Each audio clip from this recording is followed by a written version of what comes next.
For today's Grimm adventure, we find ourselves in Tacoma, Washington. What you're looking at right now is the Thornewood Castle, or as we like to call it, Rose Red. Houses are alive. If we're quiet, if we listen, we can hear houses breathe. We say haunted, but we mean the house has gone insane.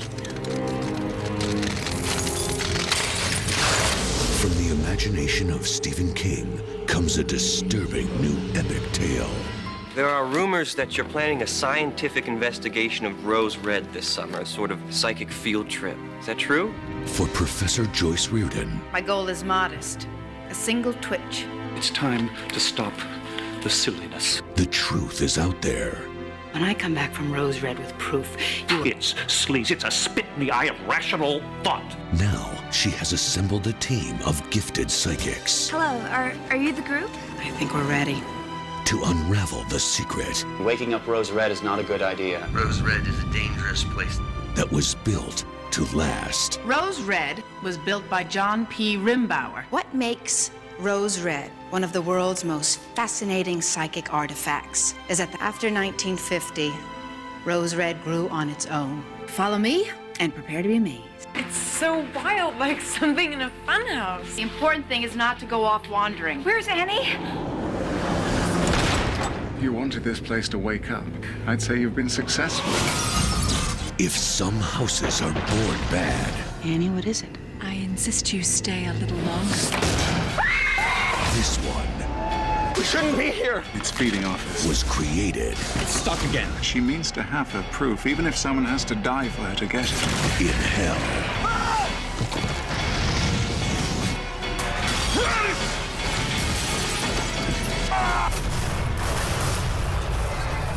Stephen King's Rose Red. It is almost 6 o'clock in the morning, and Jessica and I are here in Tacoma, Washington all day long. In fact, all night long, because we rented this place out. Well, to be more specific, we rented one room, the Rose Red room, inside Rose Red. We're gonna be spending the entire day here, all night. We're gonna be watching Rose Red inside the house. Might have gave that secret away a little too soon. We're gonna try to line up as many shots as we possibly can from whenever they filmed here. They did film some of Rose Red, Stephen King's miniseries, right here on property. And this place is purely magical, especially whenever the sun starts going through the stained glass windows. You're gonna love this.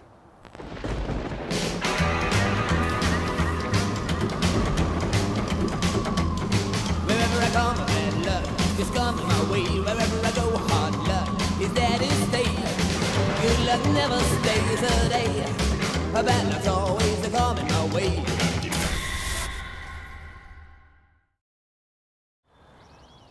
Starting this video off way back here because really the first time that you actually get to see Rose Red in all of its beauty is from right about here.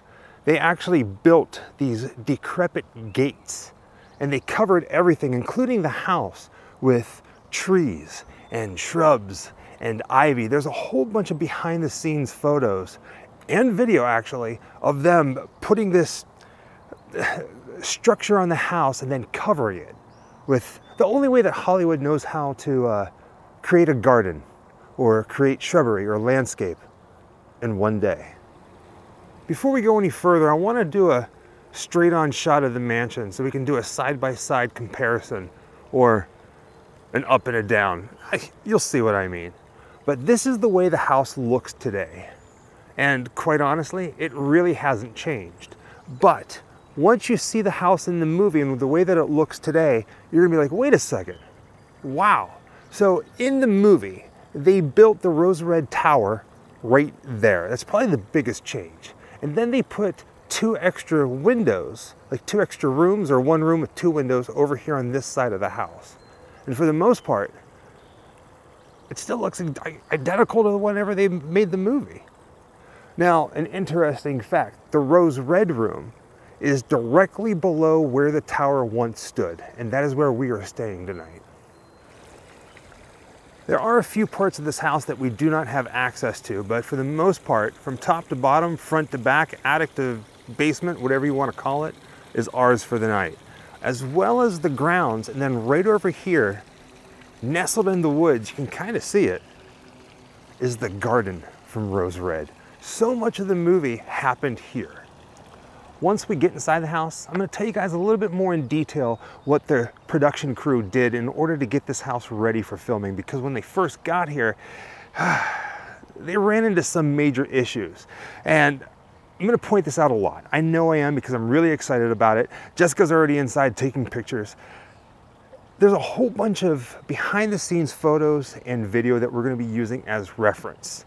So yeah, this is going to blow your mind. First thing we got to talk about is this fountain. So let's tell some Hollywood secrets here.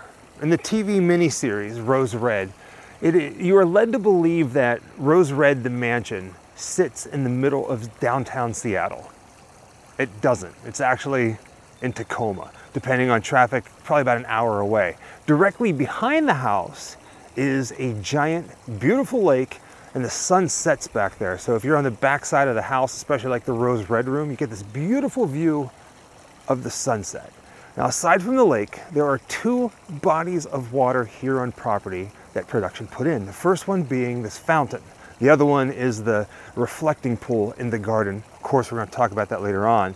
But what's really cool about this, in the movie, the TV miniseries, Rose Red, the fountain looked different. Looked extra creepier. But what made it even more creepy is during filming, Stephen King actually showed up on set for a set visit, and you can actually see him. There's a video of him sitting on the edge of this fountain. When you watch the miniseries, you're going to see a bunch of devils and evil-looking cherubs, especially around the garden area. And a lot of them are gone. But some of the nicer looking ones, like this one, this cherub right here playing the guitar or mandolin right in the center of your screen, you can see just to the left of Stephen King as he sits right against this fountain. The crew parks their van just off camera, off our camera to the left. And throughout this scene, you can see those windows right there, like the double windows, they kind of look a little medieval, don't they? And then right below it, you see that the diamond granite stone marking in the house, and it has an owl in it. You can see that, both of those things, right above the front door in this scene. What is it? What can you hear? Steve. It knows we're here.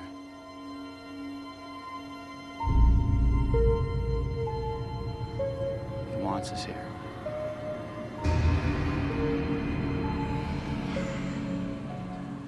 So if we walk this scene, that's the front door right there between the two lions. And I'm standing pretty much right where the cast park their vans and they're getting all their luggage out. And Annie, she comes right over here. She's almost standing right between the two lions. And she's looking at this fountain. And up until this point, the fountain is not working. We're gonna talk about that, of course. I'm getting so much ahead of myself. And she's staring at this fountain. And all of a sudden we get this, it's like a tornado of leaves right in front of it.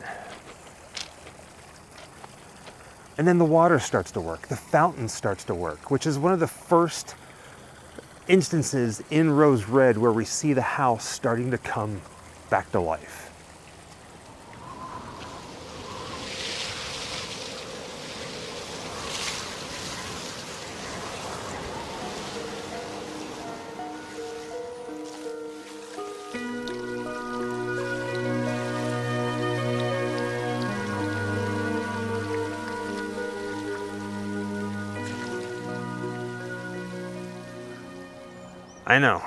I know, you guys want to go inside the house, but I'm not taking you in there just yet.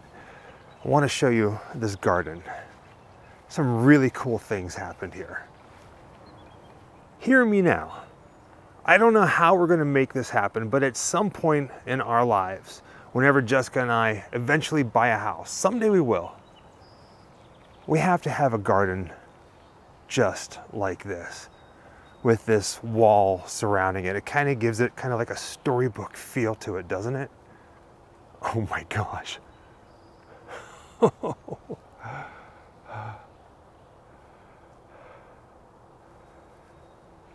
Welcome to the Garden of Rose Red. Sadly, like I said, a lot of the devils and the gargoyles and the evil cherubs that were here whenever they made the movie were just props, and they were taken out. But there are a ton of statues that still remain here, like this one that I just passed right here with the wings. I feel like before we start talking about the movie and trying to line up shots, we gotta walk around the gardens just so you guys can see all sides of this place.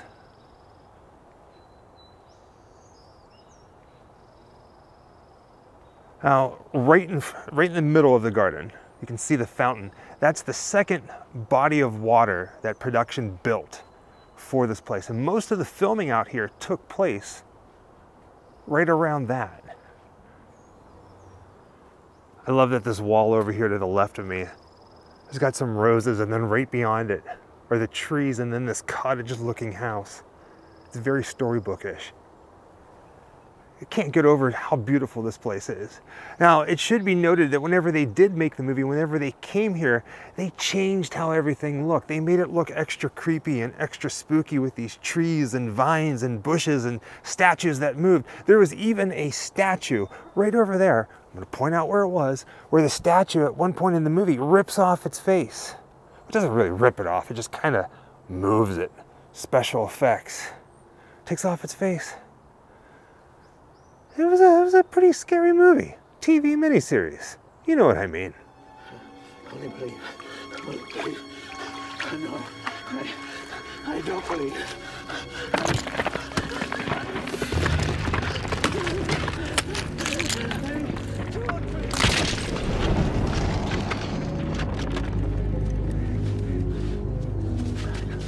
What I find very interesting about this fountain is this. At one point in the history of this house, there used to be a fountain here, and then it fell into disarray. And then the production crew came for Rose Red, and they completely renovated this property in the house, including this fountain. You can see behind the scenes pictures and video of them redigging, doing what they did, like mason work or whatever, lining this pond and just building it from scratch, it looked like. But there was like old pipes here. During the movie, as far as I know, there's two different statues that once stood in this pond. The first one being a cherub. And here's the photos of the cherub there with these structures on both sides of the pond. And there's really no set dressing aside from that. You can see the cottage-like building to the left. You can see both of those square castle-like structures there. You can see the steps if you look just beyond the fountain. And then there's white lattice work on both sides to the left and to the right of this place. And then if we stand on the other side of the fountain with the mansion in the background, there's some amazing photos that were taken of the statue that takes its face off.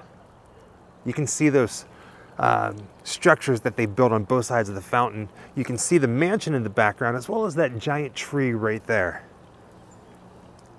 If we could remove that statue from the center of the fountain, we would get a pretty clear shot of one of my favorite scenes that was filmed out here. And that's whenever Victor steps into the fountain from the other side there. And if you look very closely, you can see the tile work is still the same as it was in the movie. And he slowly walks across the fountain over here to the side that I'm at. And I'm standing a little bit further back because right here to my left is where the statue would have been. And Pam's body would have been right there in the water.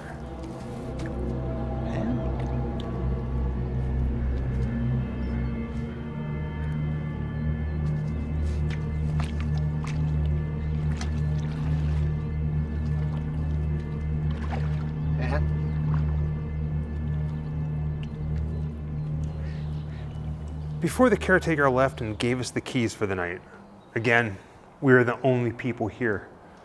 He took us over here to the side of the ballroom and pointed out these 3 doors. Now, you might be asking yourself, wait a second, Grimm, I only see 2 doors. Well, technically there's a 3rd door here. You can see the cement up there at the top. For some reason, They got rid of that third door, they filled it in, but it's not brick, it's all fake. The baskets are fake, the cement is fake. Now, he said that he thinks that there was a fountain there that had something to do with blood. And I'm racking my brain. I'm racking my brain going through Rose Red. I don't remember a scene where there was a fountain with some bricks behind it and some blood. And then I remember that not only did they film Rose Red here, but they also filmed Diary of Ellen Rimbauer. So I don't know if I saw that one. I'm gonna have to go back and watch it. But if you're watching this and you know this scene, point it out, describe it. At some point we'll follow up. But that's that. I wonder if you can hear it, like if I knock on the brick. So, I don't know if you can see it. That's real brick. Hear it? Real, fake. Same thing with these are so light. But yeah, the fake wall, the hidden third door at Rose Red. Right there through those arches that are behind me is where that fake door is. And right now I'm walking towards the back of the building, well, the backyard. It's right on a lake. I'm not gonna really show you that, but I at least wanted to show you guys the back side of the house. Look at that. Oh man, I would live here in a heartbeat. Now one would question, did they film on this side or did they film on the other side? Well, there's those three windows. There's the Rose Red Tower as well as the two windows that they added on. They actually removed, they put a fake roof and then they built those onto the house. So they did film on the front side of the house. Pretty breathtaking, right? And then our room, the Rose Red room, is that window right there. Well, those three windows right there, directly beneath where they built the Rose Red Tower. And with that, I think we are ready to go inside and get a real good look of Rose Red.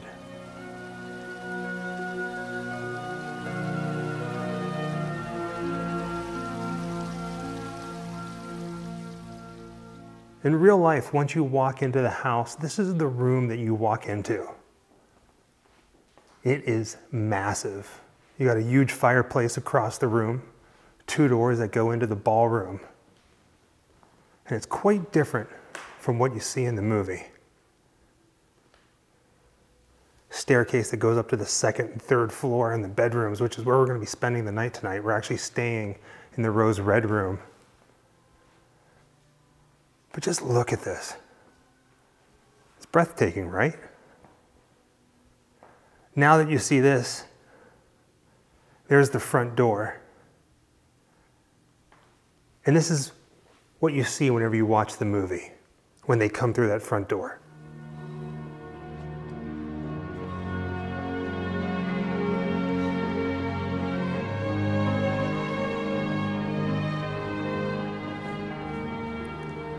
When it comes to the movie Rose Red, they actually did film inside this house, and we're going to do our best to try to line up what shots we can. But all of the big special effects scenes with monsters and the ghosts and the goblins and what have you were actually filmed on a set that they built in an old airplane hangar. But they did use this house, we're going to point out things like I said, as well as the garden. There's an amazing documentary about the making of Rose Red that is actually for free on YouTube. And that's what we're using as a guide to our walkthrough. And in that documentary, they talk about how they found this house and the state they found this house in. When they got here to make this movie, it didn't look like this. You see, at one point, the family that built this place was in some financial hardships. So what they did was they took this bottom floor and they divvied it up into these apartments. They built these apartments, like these square apartments out of, I wouldn't say cardboard, what do you call it? Plywood. And they rented them out. And whenever production got here, part of the deal was they can film here, but what they did was they tore all this stuff down and they restored all of this. All of the original wood was here. They put down new floor. They made it the way that this place was supposed to be. And it's gorgeous. This is the ballroom.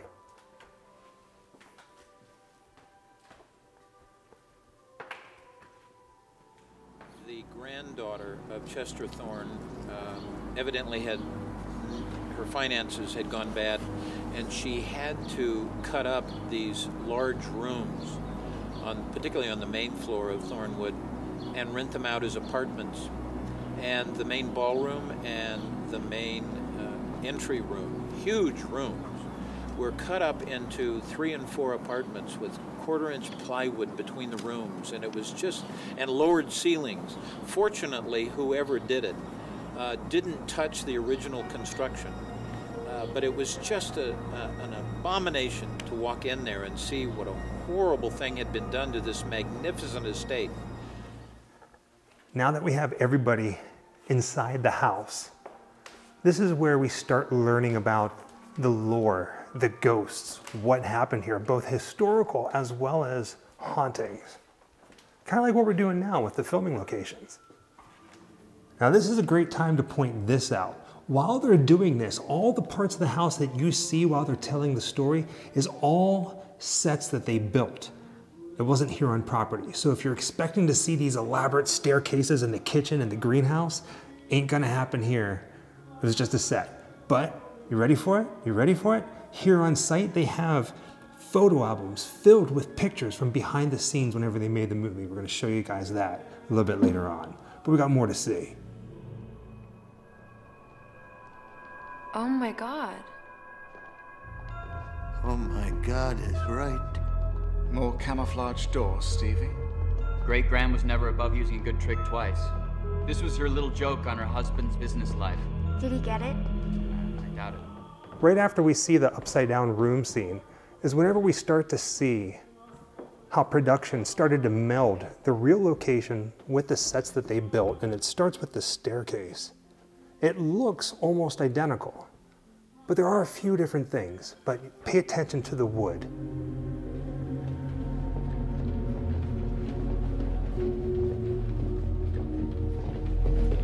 Joyce, it's this way. Oh. At this point in our video, we have to leave the castle, but I promise you, we will be back in just a moment. Because you see, in Rose Red, it's at this point where we are introduced to a room that's not part of the plan of the original house. And it's got a mirror floor that the main character was afraid to go into whenever he was a young kid because he thought he was going to fall through. And that room is the mirror library. This room demands a particular form of exercise. It's the mirror library. It's not in the plans, but I remember seeing it as a little boy. I was afraid to go in because I thought I'd fall. Now this room actually exists, and in order for us to visit it, we have to head back up to Seattle to a place known as the Arctic Club, which is this building right here. We're standing in the back parking lot because you see that little dome structure right there? That is where the mirror library is. In about 10 minutes, we're going inside the Arctic Club and into that room to see what it looks like today. Now, if you remember in Rose Red, whenever everybody walks into the mirror library, the lights go off.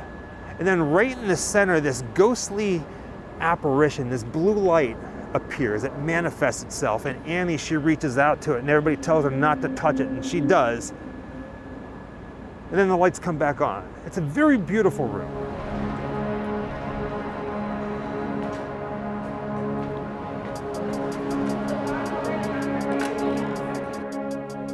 Now this is interesting, right here in the lobby.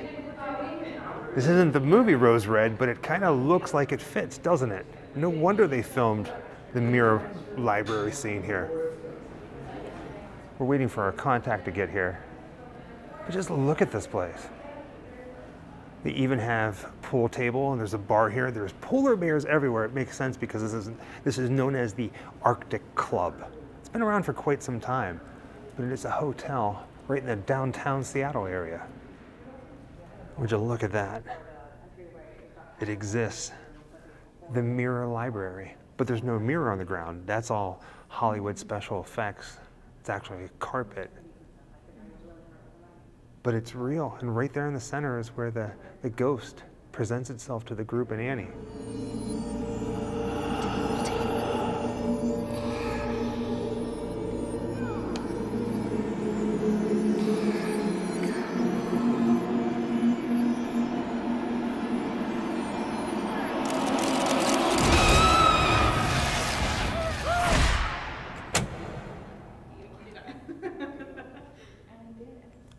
Man. And they actually hold weddings here, so if you want to, if you're getting married and you want to get married in a rose red setting, you have Thornewood Castle as well as this place. There are no mirrors on the ground, but there definitely are mirrors, a few mirrors on the wall.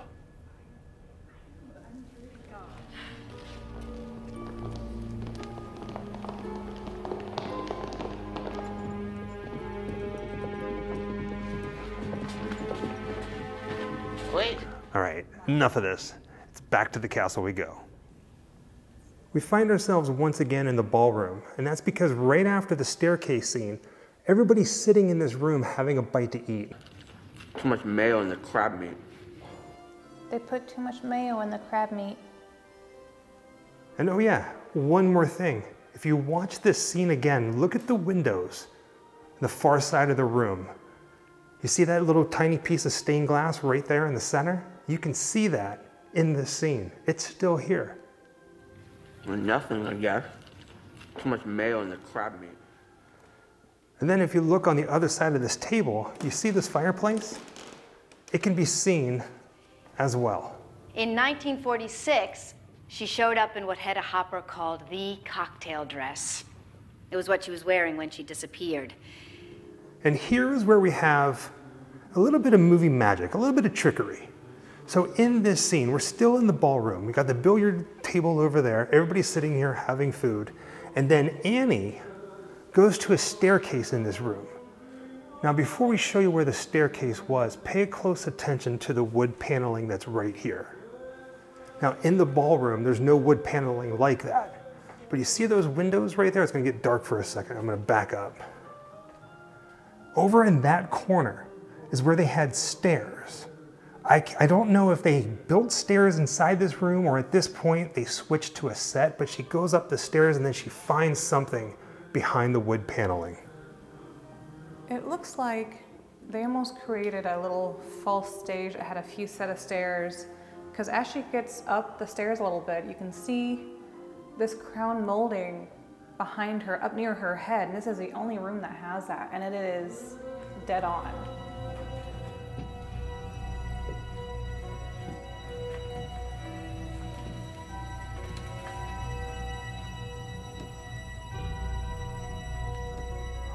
When she looks through the hole in the wall, we see that basically she's looking into the house that they are in. It's like a miniature, like a dollhouse. And then at this point, we get a very ominous cameo by the man himself, Stephen King. It's kind of comical. I love whenever he's in his movies. Got 3 unloaded for Reardon, large, with 2 6-packs of soda. Yep, thank you.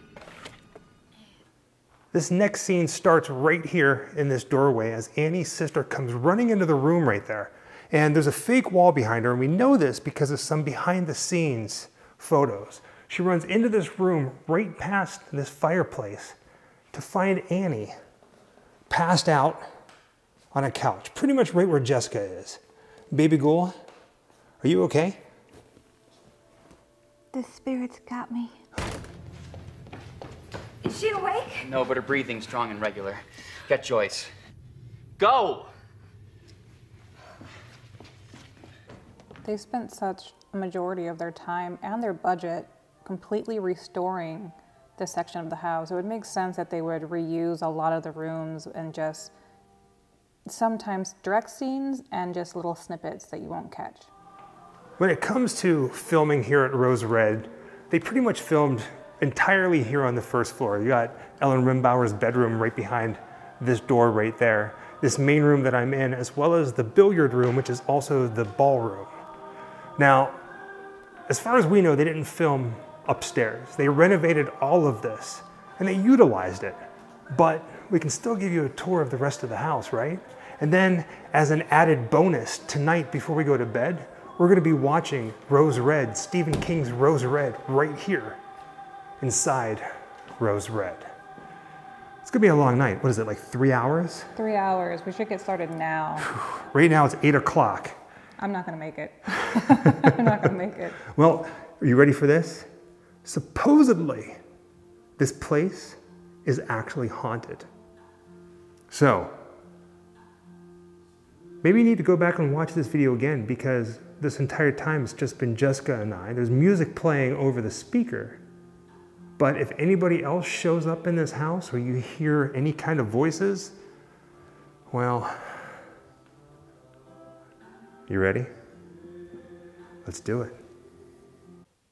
Because we are the Grimm Life Collective, of course, we had to rent out the Rose Red room here at Rose Red. The only room in this entire house that is dedicated or themed after Stephen King's miniseries, Rose Red. And it is gorgeous. And would you look at that? They even have a poster of Stephen King's Rose Red right here in the room. Man, I can't stop looking at this house. It has been a very long day, but we had a lot of fun. And now we're gonna sit down and we're gonna watch a movie, a 3-hour-long movie. But you know what? It's Rose Red in Rose Red. You know what, baby girl? Once in a lifetime opportunity. Once in a lifetime opportunity. A little nervous. I feel like we're gonna make it all the way through it. One of us is gonna pass out. Me. Now, the last time that we did something like this, we actually watched Scream in Stu Macher's house. So I feel like we're 2 for 2. Now, you ready for it? We didn't show this before, but they also have rose pillows. They don't smell like roses. They smell like pillows. Do pillows even have a smell? This one's for you. They can, depending on what you spray onto them, but did you know that my favorite scent is roses? I did not know that. It is, yeah. Learned something new. And what, we've been married for what, 6 years? And I just learned that. I don't own a lot of things with a rose smell to it. If anything, it's like a secondary smell. But every time I go through like hand soap aisles and things like that, I immediately go to the rose stuff first and I smell it. We got Rose Red queued up. You guys ready for it? Here we go. Now we actually decided to watch Rose Red in our room instead of in the media room. It only makes sense, right? So here's the DVD, disc 1. Seattle, 1991.